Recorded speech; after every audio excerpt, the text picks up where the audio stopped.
My wife cheated on me after I broke 2 bones and said she wasn't sorry, so I made sure she was. Hey guys, I, 40 male, have been married to my Christine, 39 female, for about 10 years now, and we have one child, my lovely daughter who is 9 years old. Like any marriage, we've had her ups and downs. A lot of downs, to be honest, but we come through everything fine. There's been no infidelity, but there has been a basis for trust issues. On both our parts, I will admit. However, in the last 2 years or so, I've done my best as a husband, and I think I've maintained a good record. My wife and I have a good life in the bedroom. We're getting older, but things haven't dropped off too significantly from back when we met. I've always been very thankful for that much, because I have been involved with women who might as well have been celibate, and it was frustrating to say the least, because no amount of communication fixed anything. So a woman who actually wants to roll around in bed is a blessing to me. I owned a business before I met my wife, and when we got married, she eventually joined me at the helm to run things. About 2 weeks ago, I got into an accident on my way to work. I got T-boned at a red light and woke up in the hospital with a broken femur and humerus. Yeah, needless to say, that wasn't fun. Once it was certain there wasn't any internal damage, I was let home in 2 days with a cast on my arm and my leg. Obviously, my movement was impaired quite a lot, but I was able to find my way around the house with a lot of stumbling and leaning on things. Of course, there were certain things I was unable to do, and Christine had to help me with them. For about the first week, she seemed to be fine with it, and every time I asked her if it wasn't too much of a burden, she'd say no with a big smile.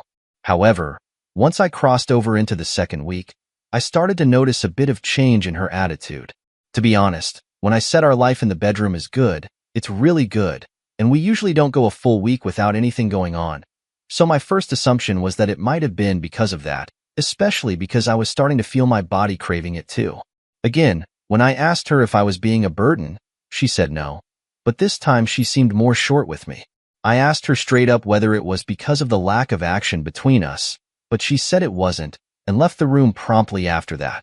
At that moment, I really felt it was, but I felt like being married as long as we were, she'd be able to answer me truthfully with a question like that. My mouth and one of my hands still work, so I feel like we'd be able to work things out. I mean, I had the urge to ask her to help me blow a load, but she's already doing a lot for me, so I decided not to bother, at least until I can't take it anymore. Now here's the thing. Yesterday, she came back home after managing the business on my behalf that day, and she was very clearly in a much better mood than she was all the other days, like I could describe her mood as bubbly. Now, I don't know if I'm being paranoid, but since I feel like her mood before was because we couldn't be intimate, I'm suddenly overthinking whether she was able to get somebody else to take care of that side of things for her. I mean, she's never cheated on me. Does anyone ever know for sure? And apart from that sudden change in her mood, I wouldn't have anything else to use to suspect her. But she could have had a massage or heard some good news. But talking to her, there didn't seem to be any obvious reason for her sudden happiness.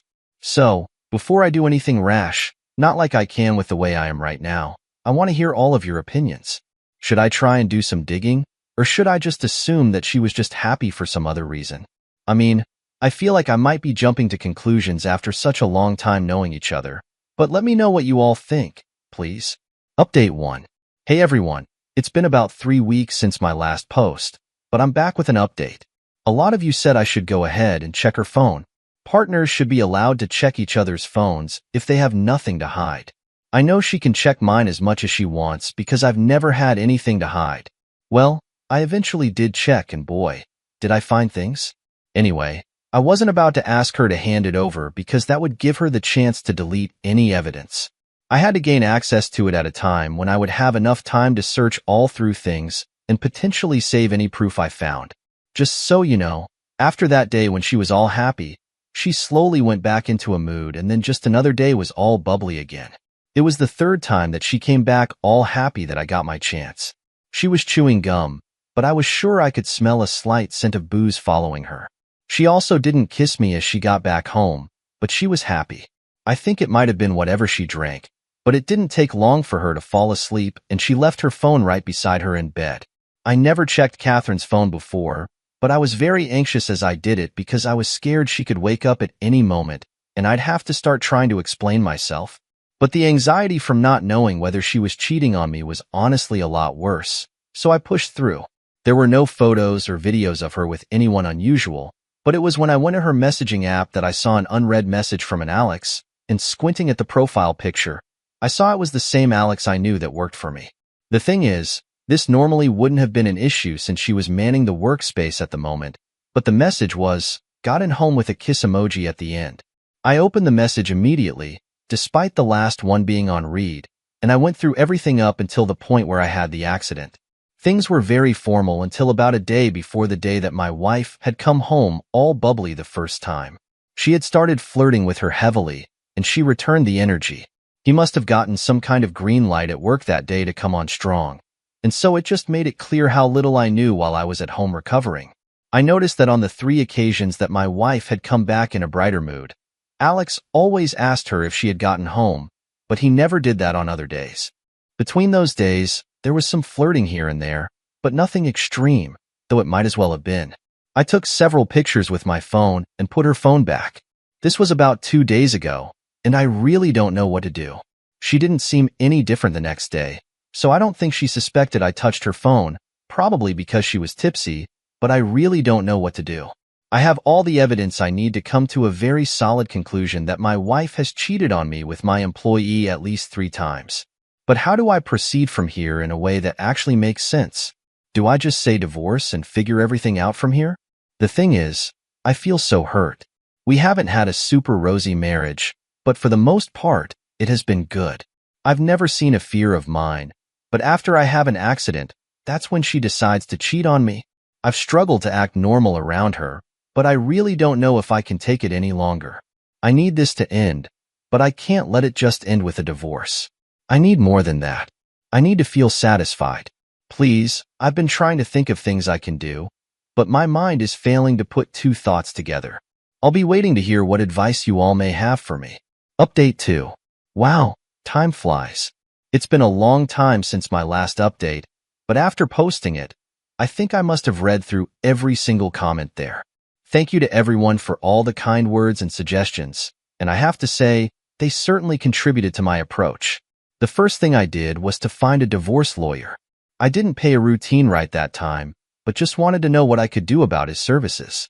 At that point, I stupidly still felt like there could be an explanation for what I had read on her phone, so I decided to confront her before making anything final. It was a bit easier for me to move around on my own, so I told her that I wanted to follow her to work to see how things were going and say hi to the employees. She tried to weakly convince me to just stay at home and that she had everything under control. But at that point, I knew nothing was going to stop me from going. So about an hour later, I was in the passenger seat and we were heading to our business location. Most of the guys were super happy to see me, Alex included, though he seemed a lot more awkward than the rest of them. My wife also didn't seem to be super happy that I was there. Towards the end of the workday, I called for Alex to come into my office, and I did that when my wife was somewhere close by. I noticed her freeze up as I did that, and she actually followed Alex into my office, which she normally wouldn't do if it was anyone else, but I didn't tell her to leave. Most of them seemed shifty, though I might have been imagining it. I only asked Alex something about a client we had been dealing with before the accident happened, and I could actually see the fear disappear from his body as he realized I was just asking about something relatively trivial. Once the day ended, I headed back home with my wife, and she was slightly talkative, maybe because she realized, or at least assumed, that she hadn't been found out. I felt like I had more than enough suspicion at that point to be very direct with her, and I decided that I would do it the next day when she returned from work. That's fortunate for me. The next day was another one of those days where her mood seemed to be better than usual, which triggered me because it made me assume she had just been intimate with my employee just minutes before. She was probably made bolder because she felt she had confirmation that I didn't suspect it one bit, but that was just part of what gave me the courage to confront her minutes after she walked in. I asked her to sit across from me, and I asked her to straight up, "Are you cheating on me with Alex?" She froze, but it wasn't for long, and then she said yes. Right after that, she stood up and headed towards the kitchen. I told her to sit back down and that I wasn't done, but she still went to the fridge to get a silly yogurt cup, and only then did she come back. Honestly, I could already tell that she didn't seem to be remorseful based on her behavior. Why? Why did you think that was a good idea? And then she went into explaining how she has needs as a woman and I wasn't providing those needs for her. I pointed out right there that I had been in a freaking accident. I still had casts on and her major concern was that there was no sex. I told her that if she had told me how dire her needs were, we could have found a way to sort things out, at least until I was healed, but she only shook her head and said it wouldn't have been the same. Honestly, in that moment, I was actually lost for words. I was expecting crying and pleading an obvious guilt, but the stupid woman in front of me was trying to justify her cheating. I asked her directly whether she was sorry, and she told me no. She repeated again that she had needs and I couldn't provide them, and that wasn't her fault that she wouldn't deny herself pleasure because I had gotten herself T-boned by an SUV. Yeah, I hate to admit it, but I lost all cool that I had at that moment. I struggled my feet and walked over to her in an intimidating way. I didn't raise a fist or anything, but as I approached her, she stood up and shoved me hard. I lost balance and hit our wooden coffee table on the way down. I hit my shoulder. Nothing was broken.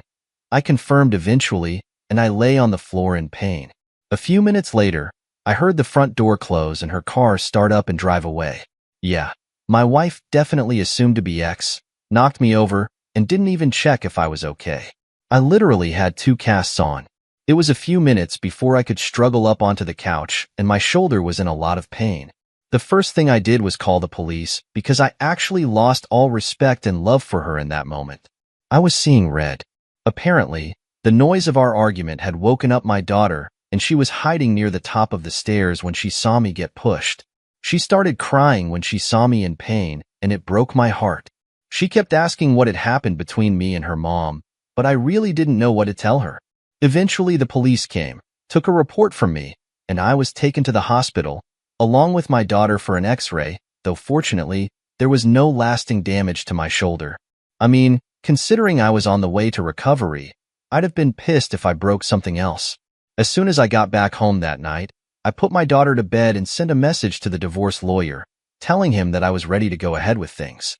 Christine hasn't come back home in the 3 days since that happened, and I haven't even contacted her. My daughter keeps asking where her mom is, but I had to make up a stupid excuse that she went to visit her sister.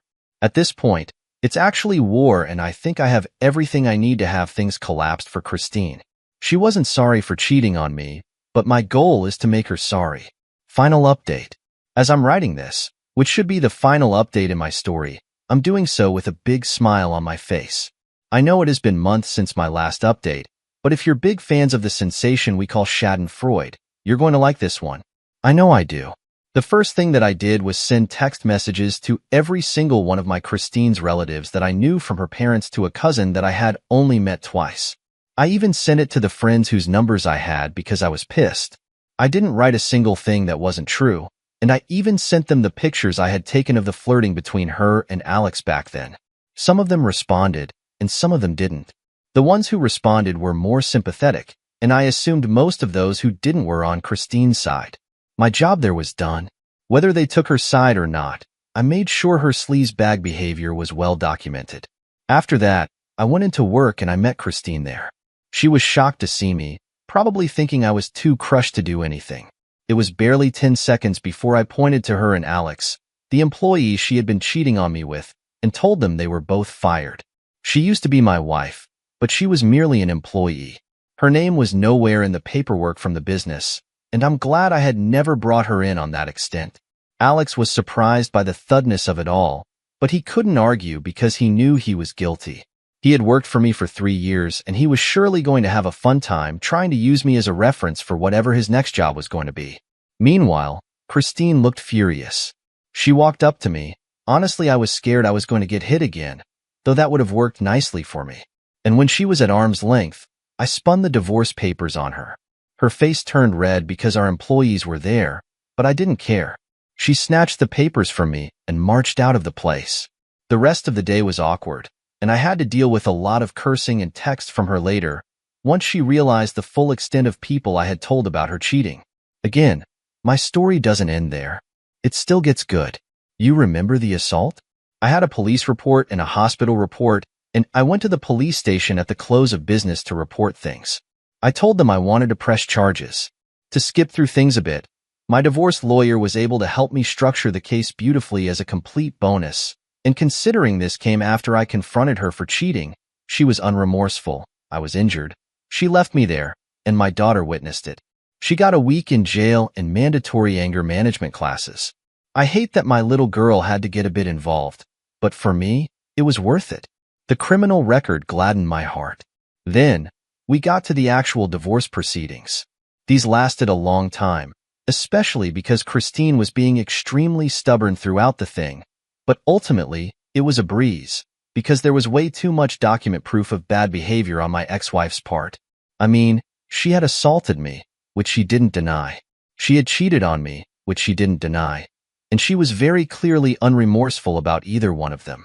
My daughter had to see her father assaulted, and again, that killed me. Now, I did mess up by firing her before I finalized the divorce, so I do have to pay a manageable amount of alimony, but only for 5 years. She's not a part of the business I built from the ground up. I have custody of my daughter because her mother's ability to control her temper and not bring strange men around my daughter is in question, and I get to keep the house because, well, I've ruined my little girl. I got to expose my wife's behavior to all her friends and give her a shiny criminal record. I honestly didn't set out to do all this, but she made it work for me since she's just naturally a horrible person. I wish I had seen it earlier, but it is what it is.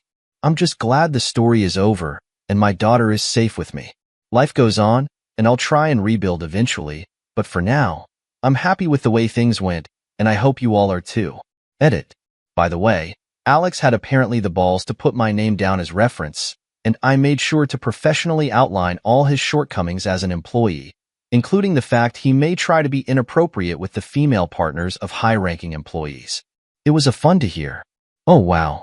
Thank you for letting us know that. For the person on the other end, I guess no evil goes unpaid.